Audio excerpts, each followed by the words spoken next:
ছাত্ৰ ছাত্ৰী তথা শিক্ষাৰ ক্ষেত্ৰত বিশেষ গুৰুত্বপূৰ্ণ ভূমিকা গ্ৰহণ কৰি ৰাজ্য তথা দেশৰ শিক্ষা খণ্ডক এক উচিত মাত্ৰা প্ৰদান কৰাৰ লক্ষ্য আৰু উদ্দেশ্য আগত লৈ প্ৰতিষ্ঠা লাভ কৰা ভাৰতীয় ছাত্ৰ ফেডাৰেশ্যনৰ 18 সংখ্যক অসম ৰাজ্যিক সন্মিলন অহা 19-20 আৰু 21 ছেপ্টেম্বৰ তাৰিখে যোৰহাটত অনুষ্ঠিত হ'ব। সেই অনুসৰি অহা 19 ছেপ্টেম্বৰ তাৰিখে যোৰহাট ষ্টেডিয়ামৰ বাকৰিত মুকলি সভা অনুষ্ঠিত হ'ব।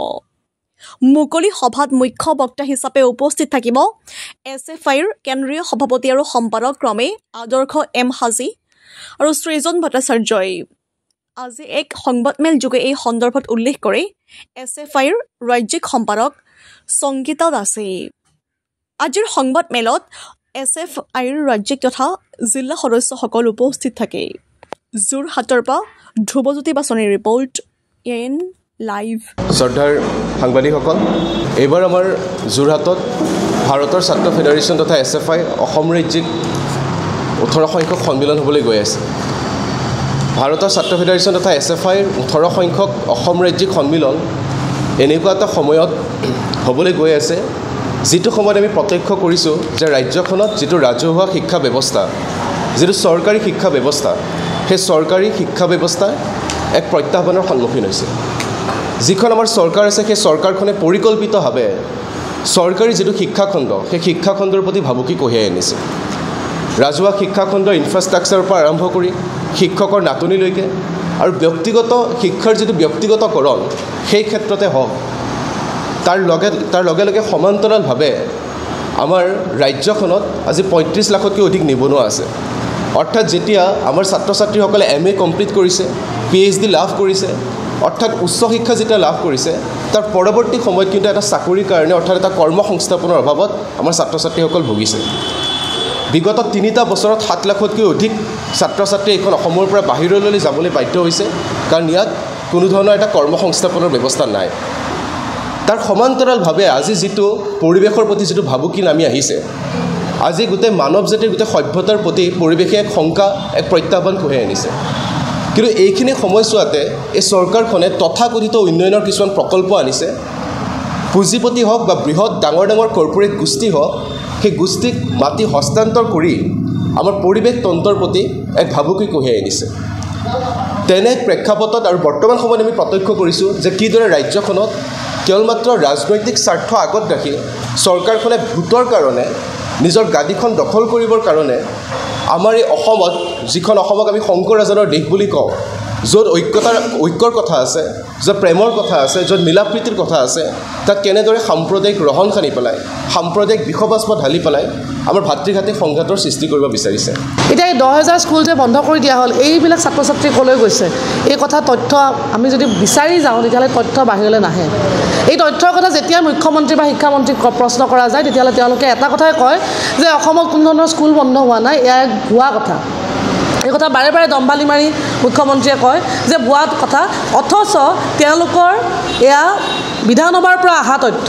এয়া যেতিয়া প্ৰশ্ন কৰিছিলে, তেতিয়া প্ৰশ্নৰ ভিত্তিত এয়া উত্তৰ পোৱা গৈছে যে এতিয়ালৈকে প্ৰায় 10,000 স্কুল অসমত বন্ধ হৈছে। গতিকে এই কথা আচলতে মুখ্যমন্ত্ৰীয়ে বাৰে বাৰে মিছা কথা কৈ পেলাই বা শিক্ষামন্ত্ৰীয়ে বাৰে বাৰে মিছা কথা কৈ ৰাইজক আবুৱা ভৰাই আছে, আৰু এই কথাবিলাক সমাধান কৰিব নোৱাৰি এতিয়া তেওঁলোকে মানুহৰ মাজত এক অনৈক্য বা সম্প্ৰীতি বিনষ্ট কৰাৰ কাম তেওঁলোকে কৰিবলৈ উঠি পৰি নামিছে। আমি যদি চাওঁ আজি উচ্চ শিক্ষালৈ, আজি যি সময়ত কলেজবিলাক, মহাবিদ্যালয়বিলাক আমাৰ যোৰহাটতে JB কলেজ এতিয়া ইউনিভাৰ্চিটি হ'ল, আমি দেখিবলৈ পাইছোঁ বহুত বছৰ পুৰণি কটন বিশ্ববিদ্যালয় হ'ল। কিন্তু আমি দেখিবলৈ পাইছোঁ কি বিশ্ববিদ্যালয়লৈকে উন্নত কৰিছে, ঠিকে আছে, কিন্তু এই বিশ্ববিদ্যালয়বিলাকৰ অৱস্থা কি? আজি JB কলেজত বিশ্ববিদ্যালয়ৰ নিচিনা এটা আন্তঃগাঁথনি আছেনে? আমি যদি চাওঁ যে আন্তঃগাঁথনি দিশৰ পৰাই হওক, শিক্ষকৰ দিশৰ পৰাই হওক, সকলো দিশৰ পৰা নাটনি এটা আছে।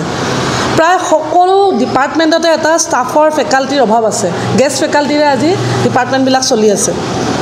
আজি কটন বিশ্ববিদ্যালয়ৰ নিচিনা এখন বিশ্ববিদ্যালয়, তেওঁলোকে নটিফিকেশ্যন জাৰি কৰিছিলে কেইদিনমান আগতে, এডভাৰটাইজমেণ্ট দিছিলে কি বুলি, যে তেওঁলোকৰ চৌহদত অন্য প্ৰাইভেট কোম্পানী বা প্ৰাইভেট মানে দোকানে তেওঁলোকৰ চৌহদত দোকান দিব পাৰে। এই এডভাৰটাইজমেণ্ট ওলাইছে কিহৰ বাবে? কাৰণ তাৰ পৰা যিটো পইচা মানে ফাণ্ড জেনেৰেট হ'ব, তাৰ পৰা যিটো পইচা পাব, সেইটোৰ পৰা কটন বিশ্ববিদ্যালয় এটা লাভ পাব। ভাৰতৰ ছাত্ৰ federation student federation of India চমুকৈ SFI বুলি বেছি বিখ্যাত গতিকে এই SFI 1973 চনৰ SFI গঠন হৈছিল ইয়াৰ পূৰ্বে যিবোৰ ছাত্ৰ সংগঠন আছিল অসমত APSF তেনেকৈ বেংগলত WBPSF 73 চনৰ সন্মিলনৰ যোগেদি সকলোৱে সমবেত হৈ ভাৰতৰ ছাত্ৰ ফেডাৰেশ্যন গঠন কৰিছিল আৰু আমাৰ অসমতো 73 চনত বি বৰুৱা কলেজত এখন ৰাজ্যিক সন্মিলনৰ যোগেদি APSF-টো SFI অংশীদাৰ হয় আৰু এই কথা আৰু ভাৰতৰ ছাত্ৰ ফেডাৰেশ্যনৰ মূল মন্ত্ৰ হৈছে স্বাধীনতা গণতন্ত্ৰ সমাজতন্ত্ৰ আৰু ইয়াৰ লক্ষ্য হৈছে ইয়াৰ এই ভেটি হৈছে অধ্যয়ন আৰু সংগ্ৰাম গতিকে ছাত্ৰ হিচাপে তেওঁলোকে পঢ়িবও লাগিব আৰু সামাজিক কনচাৰ্ণ থাকিব লাগিব আৰু সামাজিক পৰিস্থিতিৰ প্ৰতি সজাগ হৈ তেওঁলোকে সংগ্ৰামো কৰিব লাগিব সেইবোৰ ধৰণীৰ বাবে